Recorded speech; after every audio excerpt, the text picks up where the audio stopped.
آپ صلی اللہ علیہ وسلم نے فرمایا کہ جتنا لشکر ہے، اب 12,000 کا لشکر، اور ان کو حکم دے دیا جائے کہ تم آگ جلاؤ اپنی اپنی، اور ہر کوئی اپنی اپنی آگ لا کے بیٹھا ہوئے، 12,000 کا لشکر وہ دور تک آگ ہی آگ نظر آ رہی، اور اتنا خوف زدہ ہوا، اتنا روب بیٹھا، حضرت عباس سے آ کر کہنے لگا ابو سفیان کہ تمہارے بھتیجے کی سلطنت اتنی وسیع ہو گئی؟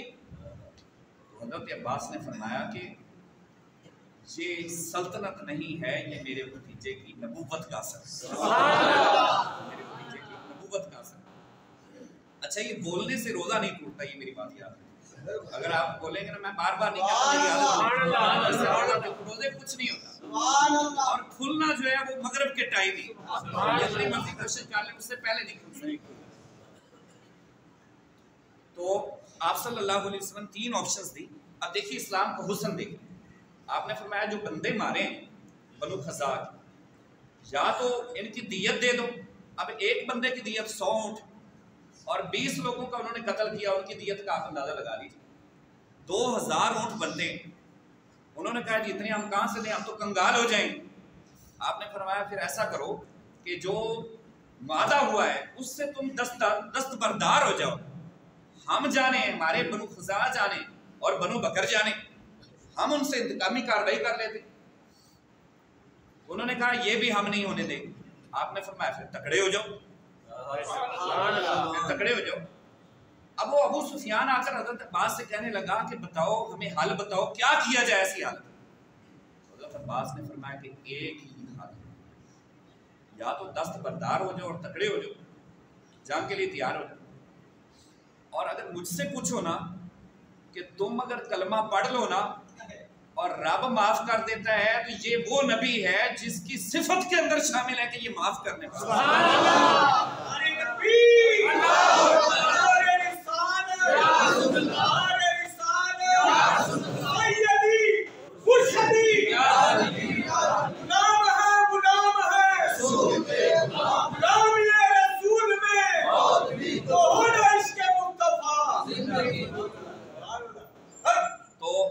ابو سفیان گیا، اس سے پہلے حضرت سعد رضی اللہ عنہ بڑے ایکسائٹڈ ہوئے تھے، بڑے جوش میں آئے ہوئے تھے، اور یہ بار بار یہ پکار رہے تھے، نعرے لگا رہے تھے، الیوم یوم الملحمہ، الیوم یوم الملحمہ، آج ان کے ہم ٹکڑے ٹکڑے کر دیں گے اور اگلے پچھلے سارے بدلے لیں گے۔ ابو سفیان ڈر اور خوف کی حالت میں وہ گئے حضور صلی اللہ علیہ وسلم کی بات اور کہنے لگے کہ یا رسول اللہ، یہ جو آپ کے صحابی کہہ رہے ہیں کیا واقعی ایسا ہی ہوگا؟ آپ صلی اللہ علیہ وسلم نے فرمایا کہ نہیں، وہ ذرا جوش میں آ کے کہہ رہے ہیں ایسا نہیں ہوگا، الیوم یوم المرحمہ، آج تو کرم کرنے کا دن ہے، آج تو مہربانیاں لٹانے کا دن ہے، کریم ایسا ملا کہ جس کے کھلے ہیں ہاتھ اور بڑے خزانے۔ اعظم چشتی کیا کہتے ہیں، کیا کیا نہیں ملتا دو جہاں کو تیرے در سے، ایک لفظ نہیں ہے جو تیرے در پہ نہیں، ایک لفظ نہیں ہے جو تیرے در پہ نہیں ہے، الیوم یوم المرحمہ، آج تو کرم کرنے کا دن ہے۔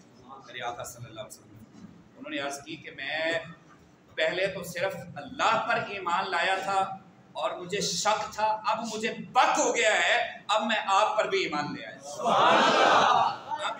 یہ دیکھیے، یہ ڈر کی وجہ سے انہوں نے پڑھا، پوری تحقیق کر کے، پوری چھان بین کر کے انہوں نے کلمہ پڑھا ہے۔ پھر آپ صلی اللہ علیہ وسلم حرم پاک میں داخل ہوئے۔ مختصر یہ کہ آپ صلی اللہ علیہ وسلم کے پیچھے ایک بچہ سوار تھا، اور یہ بچہ 8 سال کی عمر میں پہنچا، دنیا سے رخصت ہو گیا۔ یہ بچہ کون تھا یہ بتاتے نہیں ہیں لوگ چھپاتے ہیں، جھوٹ بولتے ہیں۔ یہ بچہ آپ صلی اللہ علیہ وسلم کی بڑی صاحبزادی حضرت سیدہ زینب کا بیٹا تھا کہ آپ صلی اللہ علیہ وسلم نے اونٹنی پر اپنی قصوہ پر یوم فتح کے دن اس کو اپنے پیچھے بٹھایا ہوا۔ جیسے آپ حسنین کریمین سے پیار کرتے تھے ویسے دوسرے نواسوں سے بھی پیار کرتے تھے، لیکن یہ 10 سال کی عمر میں دنیا سے رخصت ہو گیا، اس لیے خدا کو یہ منظور تھا کہ آپ کی نسل وہ سیدہ خاتون جنت سیدہ فاطمہ الزہرا سے چلے۔ اس کا مطلب یہ ہرگز نہیں ہے کہ دوسرے نواسوں سے آپ دوسری بیٹیوں سے پیار نہیں کرتے، دوسری بیٹیوں سے بھی ویسے آپ صلی اللہ علیہ وسلم کا پیار تھا۔ تو یہ حضرت زینب کے بیٹے تھے، اور آپ صلی اللہ علیہ وسلم نے 3 آپشنز دی۔